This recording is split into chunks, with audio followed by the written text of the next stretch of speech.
Hi, hello. Welcome to the episode of Isaiah's Newsstand. It's your host, Isaiah Edwards. The date is November the 27th, 2024. Hopefully this episode finds you well, in good spirits, and high hopes. As for me, I'm doing pretty good. It is Turkey Day Eve, Thanksgiving Eve, if you will. I'm actually in good spirits. Today was much better. We had I hate to say it, but we had our revenge. Because I don't know, I came in ready to work hard, and actually it was, I don't know, I'm gonna just say it felt different because like my, not that I had any kind of negative alignment with with the homies in maintenance, the guys in maintenance, but I've been pretty well documented with some of our conversations here and there, especially with the getting through the whole election, and all that shit, and just little histories here and there. But yeah, ever since like hey, they all came to back to me for me and shit. Like I don't know, it felt like when you get out of the like Ray Liotta or some shit. I don't know, it was some Goodfellas energy. I was like, these are my boys. I fuck with them. They fuck with me. So yeah, like it was nice just like dapping them up, saying what's up, saying thank you because they didn't have to say that shit for me in my defense. Go to bat for me. But they did. So things were cool there. Plus, no one bothered me today, so the energy was just good. And where I got my lick back for real, is I don't even think it was like 1 o'clock and the crusher closed up on me. And I was like, huh. And I did the clap up. I was like, yeah, I laughed a little bit to myself. I couldn't help it because it's like, damn, that's crazy. It's crazy. I just worked so hard. I'd be on my phone, but I worked so hard that like we just don't even have the room in this crusher for me to even keep working. Oh, shucks. I guess I'll go over and just sit on my butt. So yeah, no, it was a good day. It was a good day. Overall, work was working. Let's see. What did we eat last night? What was the food? What was the vibe? I had pasta bolognese. Then we had with the red sauce. Gotta always say that. Usually it is. Every once in a while I do a little Alfredo, but this is not like I've realized it tastes like the best Alfredo sauce for me to just be like, that was pretty good. Like whereas like you can just give me literally Kroger brand red sauce and I'm like, so delectable. Like I'm just on it. We had the salad. I switched it up with the salad. I got a different salad mix at the grocery store last Sunday. And the main appeal here was a little bit different lettuce, and then like I think it had like some like romaine action going on in there, and I was like, okay, we usually don't do that. Usually we're doing like spinach and whatnot, a little bit of mix there. But this had some carrots in it, and I was like, all right, cool. Let's do a little carrots. And I didn't realize when I first used it, because I'll use a little bit of the salad mix for my Mexican beef and rice bowl. I was like, okay, I got a little bit of carrots. I thought there was going to be more carrots in here, but I guess not. That's fine. All right. But then I finally open it more, kind of get through a little bit more, and all the carrots are at the bottom. And I'm like, what was I like? Was I supposed to like shake this or like do some shit with it? I don't know. A fumble on my part. So I wound up using like most of the lettuce and like all the carrots were just at the bottom. And I'm like, oh damn, like especially the way this week is set up, there's I don't know, I'm probably not gonna get too much left of that. So I mean it just is what it is. It's no big deal. The salad was good, it was yummy. But yeah, one of those dealios where I was like, I switched it up and I got a little surprise there, and it was, instead of like a Cracker Jack guy, it was like all the carrots I thought I was gonna eat all at the bottom of this little box. But yeah, no, the meal was good. Did I say the ciabatta bread? The ciabatta bread, you gotta mention it with the bagel. We love it. Also, I love this meal because I ate it all and I didn't wake up the next day and puked. So that's good, because that's always my fear, right? Like when you have a meal and sometimes like you just have like a bad reaction to it and then you come back to said meal and maybe you don't like it as much on that pass, or maybe you don't like it as much ever. Like that's my relationship with watermelon. Like, and people are like, especially because the stereotype, they're like, you don't like watermelon, and they cockeye at me. I'm like, yeah, I don't like watermelon. I do like fried chicken, so go fuck yourself. Like, ugh. But anyway, yeah, no, because I puked up a sea of it one day, and I was like, yeah, maybe never again. Maybe you give me the best watermelon, I'm like, it's alright. All right. Anyway, that's enough blogging. I've been yapping, about myself, but I'm in a good mood. I'm so excited for tomorrow. I'm so excited to eat food. I'm so excited to eat food and just be off. I think it was another reason why the day, just felt so good because I'm like, oh, I'm so ready to get out of here. Fuck these fucking losers. I'm so done with this place. And so, the idea of, just being out for a day, especially because let me just take a moment to lay my burdens down here. We've been going through it since this whole month. It's been so busy, and I will say this might have been the best peak I've done in my 7 years of being in the Crusher. You know what I mean? But at the end, and I mean that because it's been about 7 years, 3 years not in the Crusher. But the thing that I think has been so frustrating is that we circle back to some of the same problems from the higher ups. You know what I'm saying? Where they still run around like a chicken with their head cut off, and it's like, my brother in Christ, you are the machination. You are the part of the reason we are in any of this situation. So just deal with it. We have to deal with it. Embrace the suck, as a Marine might say. Why are you fucking running around being all crazy and upset about this shit? We are gonna make it. We're doing all right. And especially too, because while I might not have agreed with some of the methods implemented or some of the fingers pointed, at the end of the day, I will say, proof in the pudding, this has probably been the best peak. It's been, at least without the most, the minimal amount of hiccups. And the hiccups that have happened have been on the Rumpke people, the people who come and pick up the trash. So at the end of the day, we're doing okay. I think the biggest bummer is that as an underling, I'm doing the shit. And then I have to deal with supervisors who are acting in oh my God, heaven forbid I have to sweat in this place for a month or two. Dude, I do this shit every day. We do this shit every day. Welcome to the first floor. It's just very frustrating behavior. And I'm only talking about this because it's catharsis. It makes me feel a little bit better. But hopefully to the blue collar yokel who is doing the same kind of shit, you can relate. You know what I mean? You got a boss. And once again, crazy. I didn't mention this. The motherfucker who came sniffing around was a head guy. It's the only reason too I was so shooketh about it. If it was some random old soup who doesn't really have anything to do with me, even I would get a little put off by that. But that's a whole other thing. This was a kind of more of a bigwig guy, and it's why are you shit talking to people in maintenance about the fucking trash guy? It's just weird behavior off rip. But let me not. I've done bonus blog time. I'm sorry, but 'tis the season. No. Anyway, let's do our startup. Also, I guess sick gate, sick watch, whatever. I think we're there. I think we're good. I feel better. I'm still snotty and naughty, but it is what it is. It's cold out, you know what I mean? So I'm gonna have some snot in there. I'm gonna be a little sneezy, coughy, whatever. I'm okay with it. I feel like I'm back to my good old tank self. And hell, why not? Gym was good. Gym was solid. I had a really good one. And I'm going to probably do gym tomorrow because I'm a freak and Planet Fitness is open. Y'all, I've changed. I really have changed. And I'm already doing the thing where I'm taking stock, but we'll decompress on that in another episode. But yeah. Anyway, let's do the startup. Let's do it.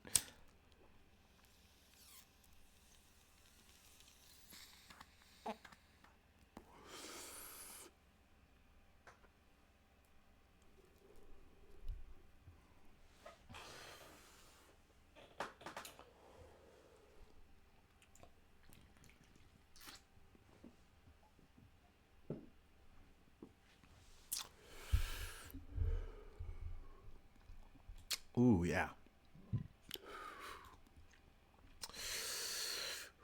All right. From CBS News. Monastery in Thailand under investigation after authorities find 41 bodies allegedly used for meditation. So this story just tripped me out, and I was like, damn, I want to know more about what's going on here. So that's why I put it on the list. A Buddhist monastery in Thailand is under investigation after authorities discovered more than 40 bodies on site which were allegedly used for meditation practices, police said Sunday. 41 cadavers were found at Pa Nakhon Chai Pravan Monastery in Thailand, Pichit province on Saturday, a senior police officer told AFP. The bodies were accompanied with death and body donation certificates, he said, adding that so far no charges have been filed. So technically, at least as we know, this is all on the level. This is all okay. It's just the volume of it, I think, is what is suspicious and is what is putting a lot of eyeballs on this and saying, hey, we want to make sure that this is all legit, that these aren't any kind of forgeries or anything like that, that all these bodies really are actual donations. Let's see. He said the police were reaching out to relatives of the deceased to confirm that the bodies were donated willingly. We are trying to make sure that none of the dead bodies were stolen, said the officer who requested anonymity. The search came days after police discovered 12 bodies at another monastery in neighboring Kamphaeng Phet province on Wednesday, according to Thai local media. The head of Pichit province monastery, Far Ajarn Saifan Fandito, told Thai PBS television channel that the use of corpses was part of a meditation technique he developed. Many of the people who come to learn are abbots, and all these monks pass on the knowledge. I don't know how many have adopted my technique. He told another local TV station that practitioners meditate in pavilions that hold coffins with the human remains. Now, look, I'm really not trying to judge or yuck anybody's yum, but this feels like some hardcore shit. Like I'm like, damn. So like, these monks are meditating with the dead bodies, and like, I would really love, like, maybe if I can maybe take some time. And this is my flaw, right? Is a lot of times I only learn now like through podcasts, and that's such a head ass way of learning. Like, read a fucking book, actually do more research. I know I'm trying to do my best. There's not enough hours in the goddamn day, but this definitely seems interesting to me, and I would love to like know the reasons, like why, like what are the benefits, why do that? Because like, meditation in and of itself is a pretty intense thing. And to say, okay, I'm going to do this in like a coffin with a body in it. Like, what? Why? Like, is that for the person? Is that for you? Like, once again, I just have so many questions. But I really hope that this is all on the up, that everything is vegan kosher here.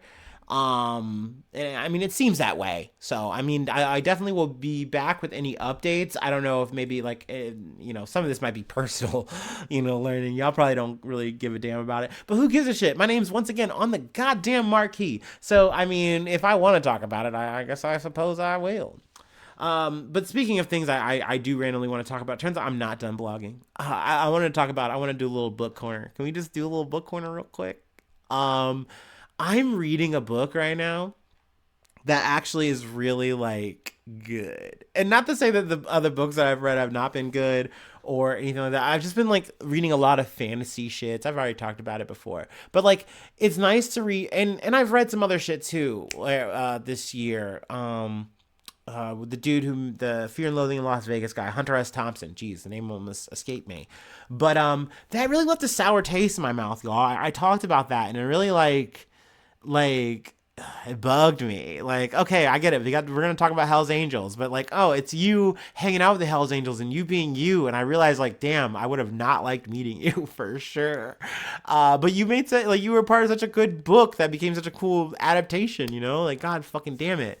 That's neither here nor there though, because reading Tokyo Vice definitely reminded me about how much I love journalism, and like, I love a good story. I love a good book. You know what I'm saying? So Tokyo Vice is really doing it. I think that they actually made it, speaking of adaptations, that maybe Tokyo Vice is a thing on HBO Max, whatever the fuck you're supposed to call it.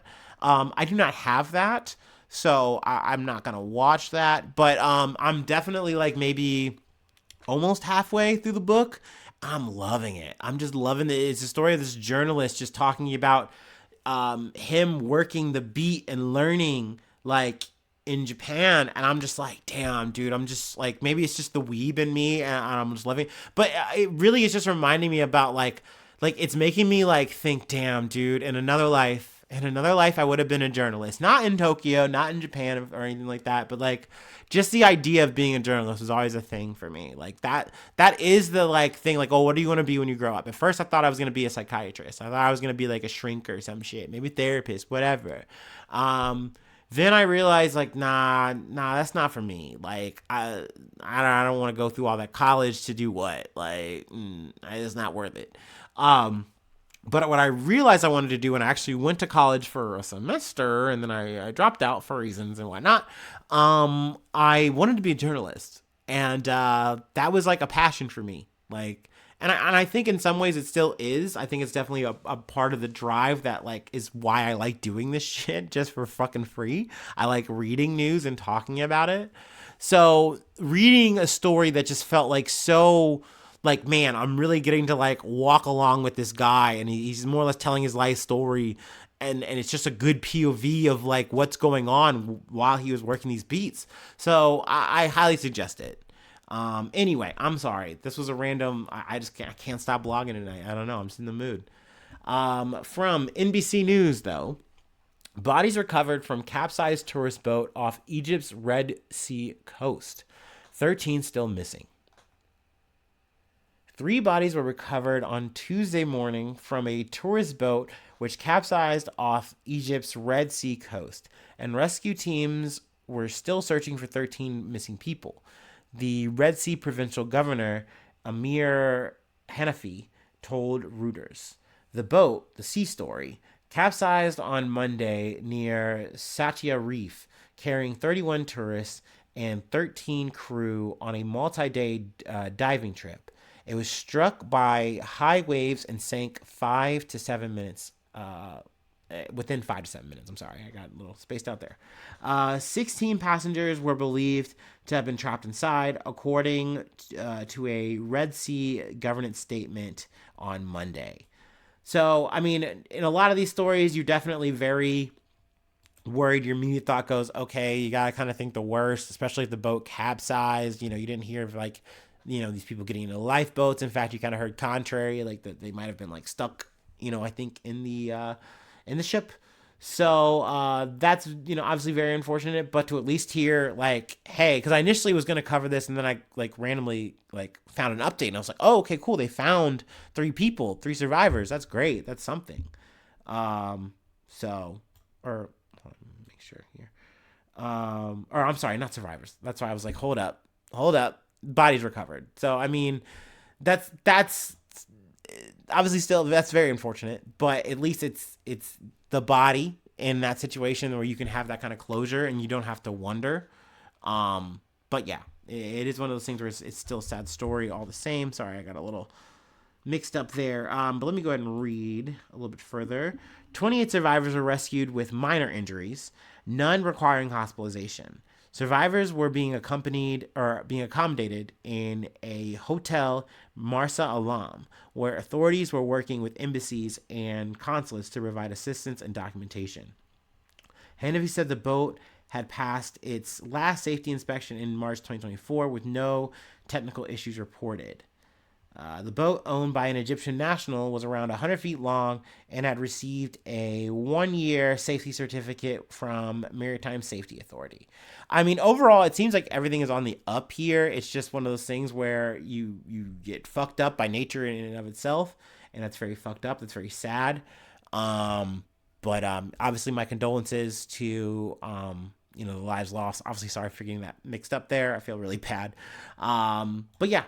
Let's move on from one sad story to another sad story. We're actually going back to the legal realm. You know, it's one of those weeks where we got to talk about icky, unfortunate situations from celebrities and whatnot. But from The Independent, Marilyn Manson agrees to pay Evan Rachel Wood $330,000 after dropping defamation lawsuit. Let's see here. Marilyn Manson has agreed to drop a defamation lawsuit he brought against his former partner, Evan Rachel Wood, after she accused him of horrifically abusing and grooming her during their relationship. Manson will pay Wood $327,000 in legal fees. The goth rock musician and the actor were together from 2007, when Wood was 18, to 2010. Manson is 18 years her senior.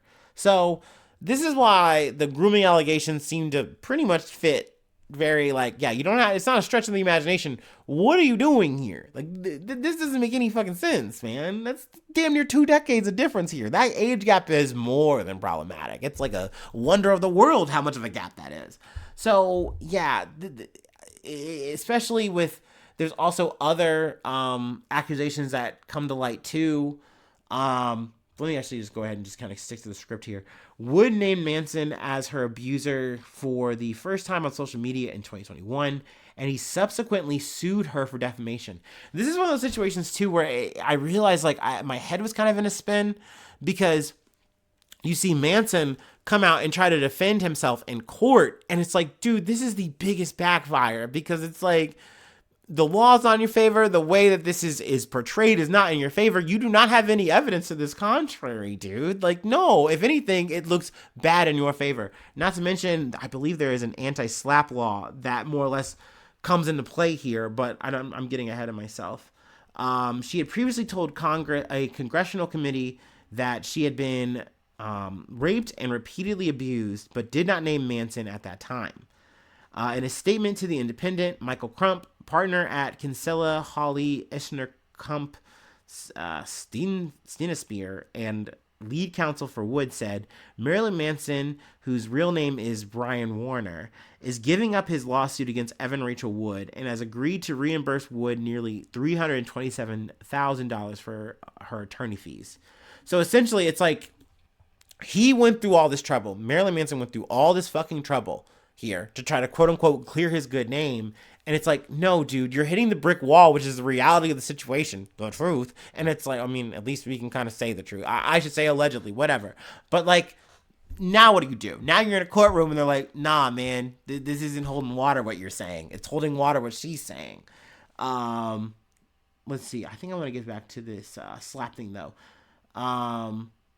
Let's see. I'll read a little bit before we get to that. Manson's lawsuit accused Wood of defamation and intentional infliction of emotional distress, alleging that they orchestrated a campaign to cast him as a rapist and destroy his career. Like, I feel like Manson was trying to be like, yeah, I'm being me too'd, and it's not even like that. This was all consensual. I like kinky stuff. They like kinky stuff. It's all good. And it's like, no, dude. And I do want to read a little bit further here as well. Wood responded by seeking to strike the bulk of Manson's lawsuit under California's anti-SLAPP statute, which permits defendants to request early dismissal of claims that arise from the exercise of their First Amendment rights. Last year, the court granted Wood's motion, ruling that Manson's claims lack merit and gutting his lawsuit. So that's what I've been trying to get at here, is that Manson really just kind of thought, it's like, you're defaming me, like this is you're just slander against my name, and it's like, dog, but this adds up, like what Wood is saying. Like, what are you doing? Like, he could have just not taken this to court and he wouldn't have to pay out $327K. He just wouldn't have had to do it. Like, if you just tank it, you don't even have to fucking say you're sorry or admit shit here, bro. You would have been better off financially and legally if you had just not done that, you dumbass. It's just so dumb how these dudes move in these situations. And then they're like, yeah, I'm just being assaulted. And it's crazy too, because you will see and hear people defend these fucking evil people. And it's like, dog, why? They aren't even doing the best for themselves in these terrible ass fucking situations. Like, just imagine. I wouldn't even want to be a part of this legal team. That's like some demonic ass shit. But it's like, why are we here, dog? Like, you are literally, I mean, I guess I'm happy to collect a paycheck, but you are literally driving the boat into a wall. What are you doing? This is crazy. This is so dumb. But he did it. And, it's crazy that he dragged Wood through this whole legal process, which is a legal thing that, like, costs so much fucking money. So good that he at least pays it back. And it's like, I guess it's kind of back to zero in this regard. And he just made a whole clown ass of himself. But let me get to the part 2 of this. In April 2021, Game of Thrones actor Esme Bianco brought a federal lawsuit against Manson, claiming that he violated human trafficking laws by bringing her to California from England under the false pretenses of roles in music videos that never materialized. She alleged in 2009, Manson flew her to Los Angeles to shoot a video for the song "I Want to Kill You Like They Do in the Movies." That's a provocative title. Also, let me make an aside here. I was never a big Marilyn Manson fan. It just wasn't for me. Obviously, you know the whole rumor of he took out his ribs to, himself. Apparently, we should have just asked Joe Rogan. He knows how to do it. Just do the splits and be athletic, and you too can yourself. Apparently, that's what he says, or he said it for comedy. I don't remember how that whole thing resolved, but yeah, I was never the biggest fan. I realized like my emo was like Evanescence, but like really the sweet spot was like Linkin Park. You know what I'm saying? Like that's the kind of brood I was into. That was the kind of emo I was hitting. So, and then it would be like a lot of rock and just punk stuff or whatever. Like I kind of segued out of it. I didn't always stay in that lane. And then it's weird, right? Like maybe a little bit of NCR, My Chemical Romance. Got more into that shit though. Like once I hit like actually my 20s. I don't even know why. It's a long story. Repression maybe is a thing. But anyway, the Manson wave really didn't carry for me. He just kind of looked. I don't want to be mean, but he looked weird. He looked a little weird, and he still looks weird, bro. Like it's like, bro, you're still keeping up the shtick. You didn't have to do this. I will say, there is an iconic photo of him and Johnny Depp. Of course, a couple problematic guys just hanging out, smoking some weed together. But it's like them smoking a bowl, and I'm like, nah, that's me and the boys. Like that's the same vibe. I do get that. But yeah, no, he is a monster. According to the suit, sorry, I don't know why I went into that fucking diatribe and I have to go back to these fucking atrocities. My bad. According to the suit, Manson allegedly deprived Bianca of food and sleep, plied her with alcohol and drugs, locked her in a bedroom, whipped her, gave her electric shocks, tried to force her to have sex with another woman, and threatened to enter her room. And I don't want to keep saying the word, and I do post on TikTok, so, assault her during the night. The music video was never released. Like, it's like kind of once again segueing to another thing. It's like the Kanye West shit, where it's like, oh yeah, we're doing some cool shit for a video. Like, let me like choke you and put my fucking hand in your throat. Like, that's crazy. What are we doing? This is not art, by the way. To me, no, dude. You don't have to do this shit. Like, this doesn't make the scene, dude. Like, but this shit bothers me. Like, you don't need to do this. You don't need to be like this. It's crazy that this is a narrative that people can try to use to be the freakiest, monstrous people. Like, it just shouldn't be okay. Period. So, once again, glad that this shit had no merit, at least in California or whatever. God damn. Sorry, I'm kind of fusing both Esme's and Wood's stories there, but my bad. Manson and Bianco reached an out-of-court settlement in January of 2023. Bianco's attorney said in a statement at the time that his client wanted to move on with her life and career, and I completely understand that. Hooey. Okay, that was a doozy. I'm sorry I had to take it a little SVU style there. Let me go ahead and take my last break, plus water. I'm going to hydrate. And then we got to talk a little bit of turkey talk a little bit. A little bit of strike talk a little bit. So, a little bit of some of my favorite things. I ain't going to lie to you. But let me take my last break. Yeah.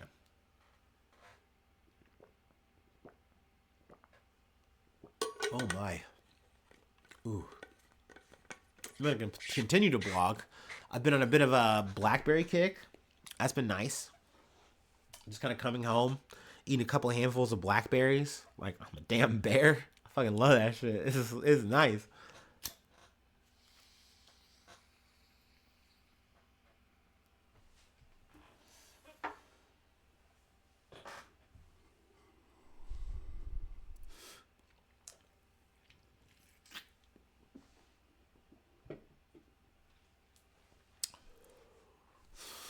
Ooh, yeah.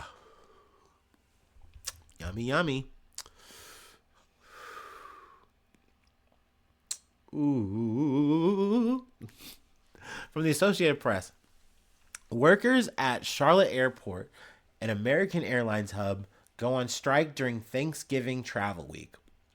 First off, gotta say fucking hell yeah. Let's go. Let's fucking get it.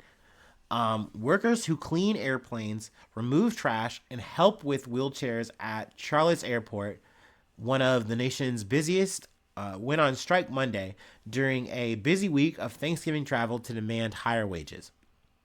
The Service Employees International Union, or CU, announced the strike in a statement early Monday, saying the workers would demand an end to poverty wages and respect on the job during the holiday travel season. The strike was expected to last 24 hours, said union spokesperson Sean Keedy. Employees of ABM and Prospect Airport Services cast ballots Friday to authorize the work stoppage at Charlotte Douglas International Airport, a hub for American Airlines. The two companies contract with American, one of the world's busiest carriers, to provide services such as cleaning airport interiors, removing trash, and escorting passengers in wheelchairs. American doesn't expect any significant disruption to its flights this week as a result of the strike, the company said in a statement. More than 30 American flights at the Charlotte airport, about 4% of airlines' flights, were delayed at mid-afternoon Monday, according to FlightAware, which isn't out of the ordinary. So it's not making too many ripples, but this is an important thing. Most of the people who are, working in this situation are making about $12.50 to $19 an hour. There are situations where there are people who are literally like living out of like U-Hauls because that's all they can afford. They can't afford the price of living where they live.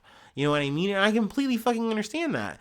I'm fucking in between that pay range right now, and I'm living paycheck to paycheck. That's goddamn hand to mouth. Like, what do you fucking mean, dude? I can't imagine if you're living out in any kind of place with a higher rate of living. And I know I said California there, but like, I don't know what the fucking price of living is in Charlotte, But that being said, I'm sure no matter what, it's just not easy all over.